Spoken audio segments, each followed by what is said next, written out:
Miguel, Daniela, Alex, Paola y su servidor, Daniela Aguirre. En esta presentación les vamos a explicar acerca de los nanotubos. Las formas alotrópicas del carbono. Primero empezamos con un pequeño video de introducción para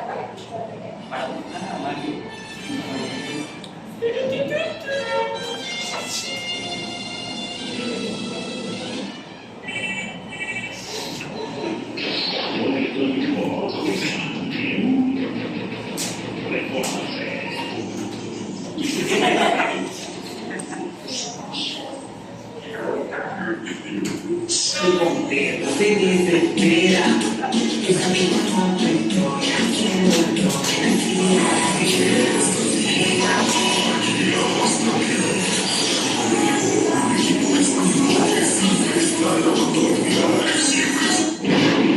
Hoy les presentamos el tema de las formas alotrópicas del carbono. primero, una pequeña introducción para que puedan entender lo que seguirá después de esto. El carbono, ya básicamente todos lo conocemos, es el que está en la tabla periódica. Este elemento es el cuarto más abundante en todo el universo. Y también de la corteza terrestre, aquí en la Tierra. En el universo, el carbono se puede encontrar en el interior de las estrellas, que se sintetiza con otros elementos realizando reacciones químicas. Y en la Tierra, pues básicamente, casi todos lados, en los seres vivos y en los objetos. Ya pues nosotros conocemos en la introducción que nos dio el profe de razas, algunas formas en las que se puede presentar, entre ellas pues el gráfico que lo usamos todos los días. Básicamente el carbono tiene diferentes características de acuerdo a la formación en la que presenta su hibridación. Si por ejemplo el grafito no tiene las mismas características de las que tiene el diamante, es todo lo contrario. El diamante pues, es una joya súper dura, y en cambio el grafito es una cosita así que se rompe fácilmente. Eso se debe a que los 4 electrones de valencia, o sea, los que están en su último orbital, están desplazados por todos lados, o sea, siguen su misma trayectoria, porque nosotros tenemos la idea de que los electrones giran alrededor del núcleo como los planetas giran alrededor del Sol, o como la Luna gira alrededor de la Tierra, pero eso no es cierto. Los electrones básicamente no se sabe en qué lugar podrían estar exactamente, a comparación de cuando los astrónomos pueden definir en qué posición estará la Luna sobre la Tierra. Por ejemplo, hace poco, días antes, se dijo que los planetas Venus y Mercurio iban a estar alineados con la Luna. Y pues sí, algunos de nosotros los pudimos haber visto. A comparación de los astrónomos, los químicos, los científicos no tienen la misma precisión para poder deducir en qué lugar estará exactamente el electrón. Esto se sabe por la teoría de valencia, que básicamente es lo que les expliqué. Los últimos electrones trazan su propia trayectoria, ¿sí? Definiendo distintas órbitas. Estas se llaman órbita S, D, P o D. SP, D o D. El carbono puro presenta una hibridación de sp3. ¿A qué se refiere? El orbital S es básicamente una esfera, así una esfera centrada en el núcleo, mientras que el orbital P forma lóbulos, que son estos de aquí que parecen globitos, y cada electrón está en cada nivel, ¿sí? Hay un electrón, es la S, que es una esfera, y los otros 3, cada uno forma un glóbulo. De hecho, esta hibridación del SP3 lo presenta el diamante.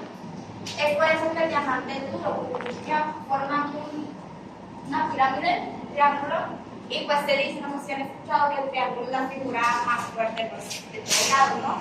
Entonces, es un poco el contexto. Después de eso, las formas alotrópicas del carbono son aquellas en donde se organizan o se reparten los átomos de distintas estructuras. Esto es lo que les da sus características diferentes a cada forma.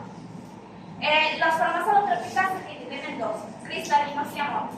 Los cristalinos son los que presentan un patrón repetitivo entre sus átomos, mientras que el amorfo básicamente no tienen patrón, están por sí ningún lado y por ende no presentan esa tal dureza porque sus enlaces no están muy juntos, ¿sí?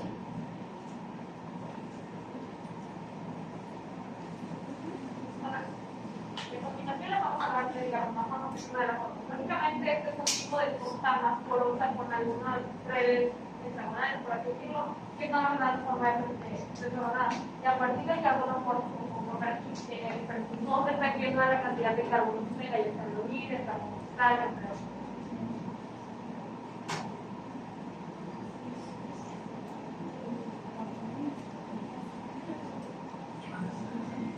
Bueno, yo les voy a hablar sobre el grafito, principalmente de dónde proviene el grafito.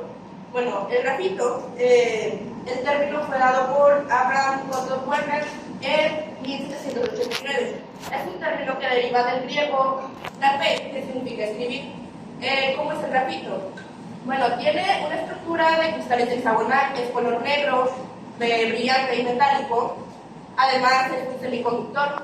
Algunas de las aplicaciones del grafito, la más conocida, pues es para crear las láminas de lápices, que son las que usamos todos los días. También es un componente para refractarios, ladrillos refractarios, perdón. Es un buen lubricante, evita oxidación y sirve también para armamento nuclear.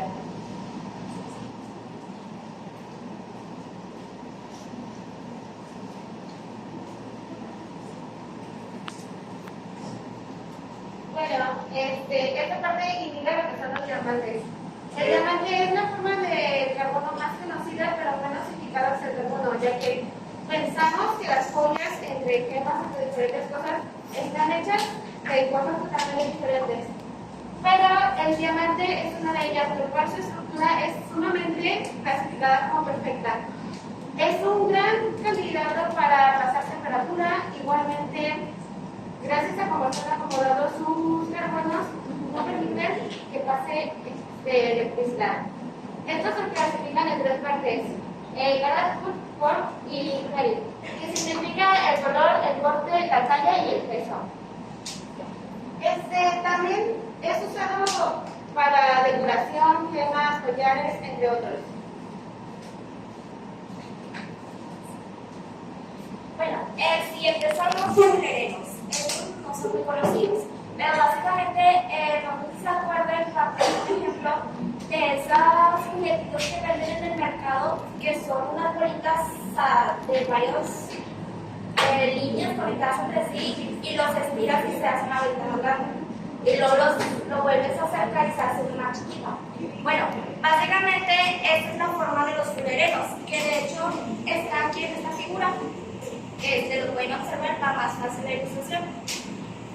Los fluorenos básicamente es la tercera forma del carbono. Fueron descubiertos por Harold Hutton, Robert Korn y Richard Smiley. Estos tres lo desarrollaron en una universidad por medio de dirigir un láser a un pedazo de grafito. Los fluorenos hay de distintos tamaños. El más común es el que está constituido por 60 carbonos. Sin embargo, cuando cayó un meteorito en 1969 en Chihuahua, se dieron cuenta que había otros compuestos iguales a los fluorenos, pero por más carbonos. En el libro se menciona que es más grande de 540 carbonos. Entonces, no solo es de una, la más común es el de 60 carbonos. Los fluorenos presentan distintas propiedades. Entre ellas está que presenta una gran fuerza física. ¿Cómo es esto? Pues, si se acuerdan que hace tiempo estaban mucho de moda los squishies, ¿no? Así se llamaban, que básicamente pues, tenían algunas formas y están acá bien bonitos. Entonces ustedes hacían presión, o sea, los apretaban y básicamente fracturaban todos. Y luego quitaban esa fuerza y volvían a su forma original. Bueno, así pasa con los fluorenos. Entre mayor presión se van deformando, pero quitamos esa presión y vuelven a su forma original. También se agregan espontáneamente en agregados moleculares. Esto pasa más que nada con los fluorenos de una molécula. ¿Sí? que se adhieren a más tanto, por así decirlo, y se pueden combinar. También tenemos que son solubles en solventes orgánicos. Después están los tipos de fullerenos son los nanotubos. En esto no me voy a centrar mucho porque ya ahorita después de esto se va a hablar más a fondo. Pero básicamente son cilindros así chiquititos que de un lado están cerrados y del otro están abiertos. ¿Sí? Existen dos tipos, pues ya después les hablaré. Después están los racimos de boquibolas o boquibols. Las boquibolas básicamente es así, las bolitas, y estos se pueden utilizar más que nada para transportar moléculas y también se pueden utilizar para desarrollar partículas. Siguen los megatubos. Básicamente es lo contrario a nanotubos. Estos megatubos tienen un diámetro un poco más grande a lo que son los nanotubos y principalmente se utilizan para transportar una variedad de moléculas.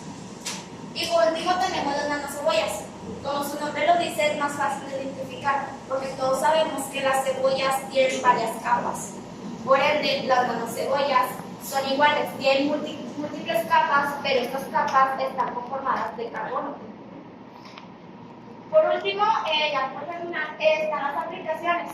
Estas aplicaciones de los fullerenos tienen una amplia área más que nada en la salud. Por ejemplo, pueden servir como antioxidantes.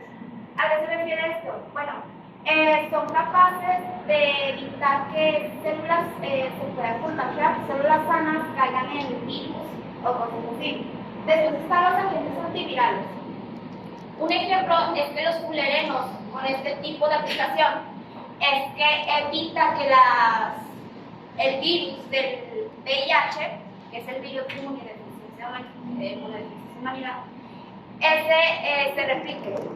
Y por ende, si evita esa replicación del virus, retrasa o evita que se contagie de SIDA.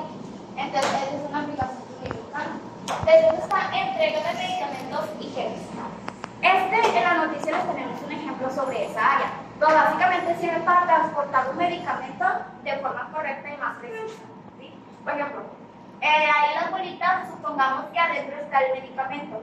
Entonces, quieren erradicar un virus que ya se encuentra en nuestro organismo. Por ende, para que sea más preciso y correcto, envían esos bolitas con los fullerenos y atacan específicamente en donde se encuentra el virus, evitando dañar otras células sanas. También se encuentran los fotosensibilizadores en terapia fotodinámica. Básicamente, esto trata en el que se da radiación o algo así y se excitan los fullerenos. Al excitarse, los fullerenos son capaces de eliminar virus que nos perjudican a nosotros mismos. Y después están los lentes de protección. Los lentes de sol, básicamente, los lentes de sol los usamos para evitar que nos cale la luz, los rayos solares, ¿no? Entonces, es el uso que tienen los fullerenos en esa área. Esos impiden que llegue completamente la luz solar con la misma intensidad y pues nos protege al mismo tiempo de los ojos con la visión.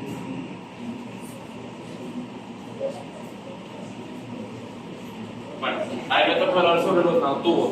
Pero primeramente, ¿qué son los nanotubos? Justamente como su nombre lo indica, nano, chiquito, y los tubos, son tubos básicamente chiquitos a nivel nanométrico, es decir, pequeñísimos pues. Ahora, aquí fueron descubiertos por Sumio Lijima y existen dos tipos. Los nanotubos de pared sencillo, ¿no? Un tubo normalito, puede ser de una manera, y los nanotubos de pared múltiple. Estos nanotubos de pared múltiple se podría decir que tienen dos clasificaciones. Nos vamos a enfocar principalmente en una, que es la de la muñeca rusa. ¿Ustedes conocen de las muñequitas rusas?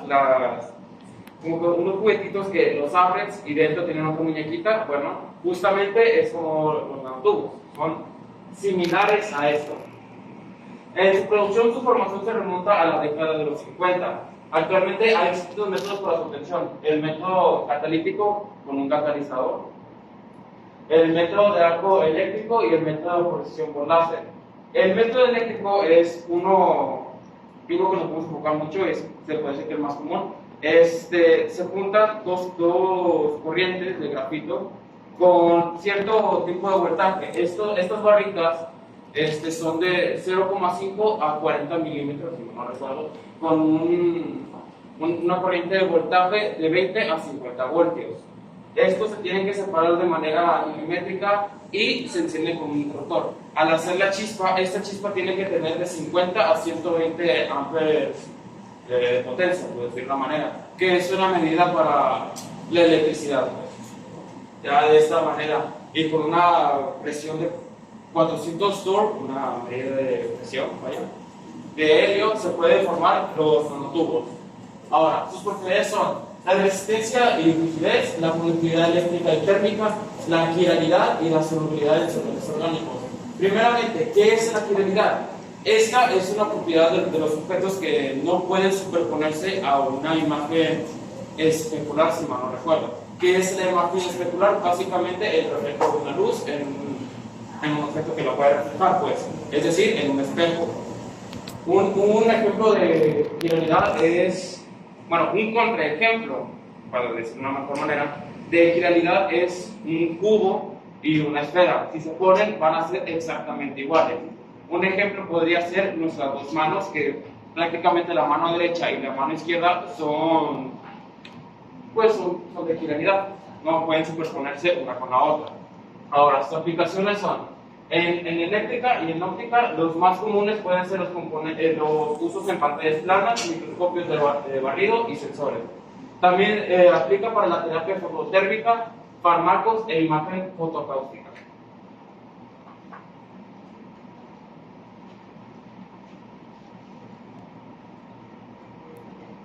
Luego hablaremos de un tema bastante interesante que son los tratamientos versus el cáncer. Como ya habrán entendido por el equipo anterior, la nanotecnología ha sido un gran paso para la innovación en su uso. No solamente porque hace mejores tratamientos, sino también para diagnosticar. Y en el ámbito en que más destaca los tratamientos de nanotecnología es en el cáncer, ya sea por leucemia, cáncer de mama, entre otros. Estos más que nada se producen en tres: nanocáscaras, nanocables, esferas que son liposomas y cuantitos. En este caso quisiera recalcarles que la nanotecnología se emplea de diferentes maneras en la salud. En este caso el tratamiento es de investigación, a diagnosticar, a tratar, entre otros. La mayoría de tratamientos que se dan para el cáncer son como quimioterapias que nada más evitan que crezcan más células cancerígenas. En cambio, ya aplicando la nanotecnología vemos una solución como un medicamento. Aunque la mayoría de veces se hace para transportar medicamentos por medio de nanocables a las zonas que son, o las zonas en las que están llenas de células cancerígenas, para atacarlas. Es un tratamiento bastante corrosivo, destructivo, intermediado, ya que igualmente, así como se utiliza ya un buen beneficio, tiene una ligera parte en la que si no se aplica bien y si no se realiza bien desde la primera vez, todo puede salir mal, no solamente para la persona a la que se está practicando el tratamiento, sino para la persona que está realizando o aplicándolo, ya que como son los nanómetros son partículas de tamaño atómico o molecular, estas suelen afectar a los órganos internos, respiratorios, entre otros. En una noticia que nosotros quisimos rescatar es la investigación de una científica que es del Instituto Politécnico Nacional, llamada Joan Hill. Esta indica sus grandes avances en su investigación en la aplicación de la tecnología con el cáncer, igualmente gracias a las nanosferas que son los liposomas, y van directo al tumor en donde se encuentra aquel cáncer en el cual estamos tratando o padeciendo. Lo más importante de esto, como ya dije, es su buen uso, su buen aplicamiento de su tratamiento, ya que tenemos que evitar lo que son las toxinas, que son las que provocan los nanómetros. En este caso, los liposomas, ya que producen una toxicidad a órganos, entre otros que pueden ser dañinos para diferentes personas en las cuales se rodean. Igualmente es una ciencia en la cual podemos avanzar, seguir empleando, pero que también deberíamos tener cuidado porque los efectos van a ser para las personas que creen que pueden tener una segunda oportunidad como lo es en la enfermedad del cáncer. Básicamente, la otra parte, un poco más claro, lo que hacen los liposomas es que son unas esferas así chiquititas y dentro de ellos está contenido el medicamento con el que se trata de evitar, bueno, más bien curar lo que es el cáncer. Esto lo que hace es que todos sabemos lo que provoca una quimioterapia en una persona con cáncer. Básicamente te destruye las células infectadas, pero al mismo tiempo te destruye las células sanas. Por los que un niño, un adulto, una persona cualquiera, después de una quimioterapia queda muy vulnerable. Entonces, el objetivo de estos liposomas es que solamente ataquen las células infectadas, las células que provocan, por así decirlo, el cáncer, ¿no? Que te lo conlleva. Para evitar que las células vivas, las sanas, sean atacadas y simplemente, sigan ahí, ¿no? Y ya con ese método se propone que el cáncer, se erradique y sin tener que dañar las células sanas para que de esa forma no quedemos mucho más vulnerables de lo que ya estamos con el cáncer. Y ya pues al final ya nada importante, simplemente las fuentes bibliográficas en formas data y eso sería todo. Gracias.